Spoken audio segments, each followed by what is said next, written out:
Halo teman-teman Gen Z semua.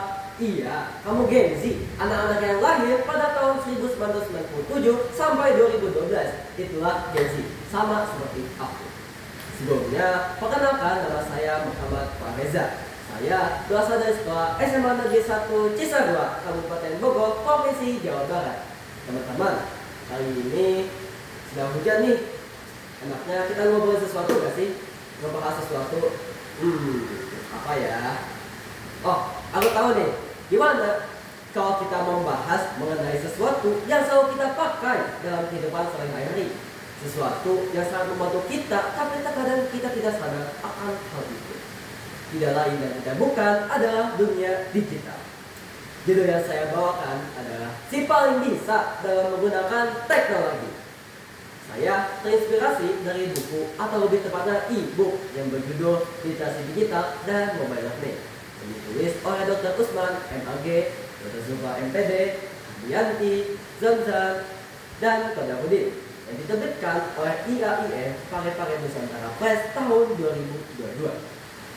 Buku ini berisikan pembahasan-pembahasan mengenai pentingnya generasi sekarang itu untuk bijak dalam menggunakan teknologi digital.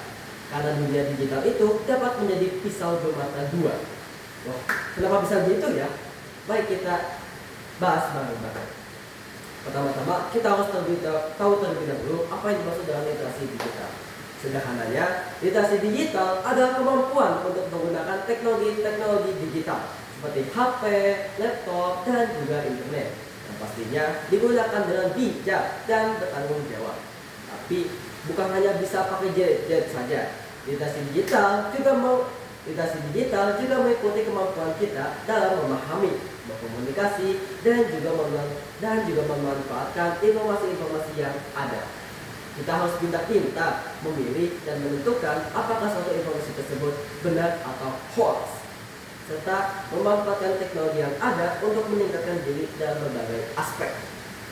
Sekarang aku mau teman-teman bayangkan Indonesia yang memiliki 280 juta penduduk kurang lebihnya ya, mengakses internet. Pastinya mereka mendapatkan informasi yang sama, bukan? Ternyata informasi yang mereka dapatkan itu hoax, bohong. Tapi karena mereka tidak mengecek kebenaran informasi terlebih dahulu, mereka langsung mengirimkan ke orang lain. Contohnya sudah terjadi juga pada aku. Pada waktu aku masih SD ya, aku mendapatkan pesan dari teman-temanku yang isi pesannya kurang lebih begini. Hati-hati, Dajjal sudah muncul di Jawa Barat. Bagikan pesan ini sebanyak 10 kontak. Kalau tidak mau didatangi oleh Dajjal. Wah, kaget banget waktu itu. Karena aku masih belum paham mengenai literasi digital, belum mengerti juga harus bagaimana. Jadinya aku ikut-ikutan tuh kirim pesan chat tersebut ke 10 orang gitu. Itu baru aku aja, 1 orang lebih tepatnya. Bayangkan, bagaimana kalau misalkan semua orang di Indonesia atau bahkan dunia mendapatkan informasi yang sama seperti tersebut tanpa dicari kebenarannya? Bahaya banget, Pak. Itu adalah salah satu tantangan Gen Z dalam dunia digital. Selain itu, ada juga beberapa tantangan bagi Gen Z. Tantangannya yaitu yang pertama, disinformasi dan disinformasi. Informasi yang selalu kita dapatkan setiap hari itu gak selalu bisa kita percaya. Karena itulah pentingnya kemampuan berpikir kritis. Yang kedua, ada etika dan moral digital. Dunia maya itu berisikan manusia juga loh guys. Jadi perlu juga kita menjaga etika, berkomentar dengan sopan, dan tidak melakukan bullying kepada orang lain.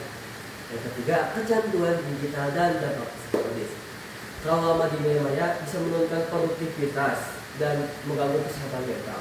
Karena itu penting untuk menjaga keseimbangan antara dunia digital dan juga dunia nyata. Tapi jangan salah loh, dunia digital itu tidak hanya membawa dampak negatif dulu, tapi positifnya juga ada. Aku kenal beberapa orang yang memanfaatkan dunia digital ini dan menurut itu ya keren banget itu. Seperti ada yang sering membagikan edukasi, motivasi di sosial media. Juga ada yang belajar tentang desain grafis sampai ia mendapatkan pendapatannya dari situ. Keren banget gak sih?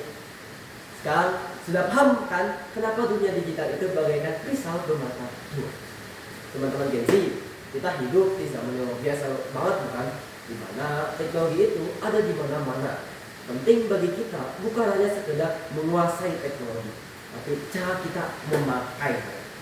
Jadi mulai hari ini, mari kita bersama-sama buktikan bahwa Gen Z bukan hanya si paling bisa dalam menggunakan teknologi, tapi juga si paling bijak dalam menggunakannya. Karena masa depan digital Indonesia ada di jari-jari kita. Saya Pak Reza, terima kasih telah menonton sampai habis. Mohon maaf apabila ada kesalahan kata atau informasi yang saya berikan.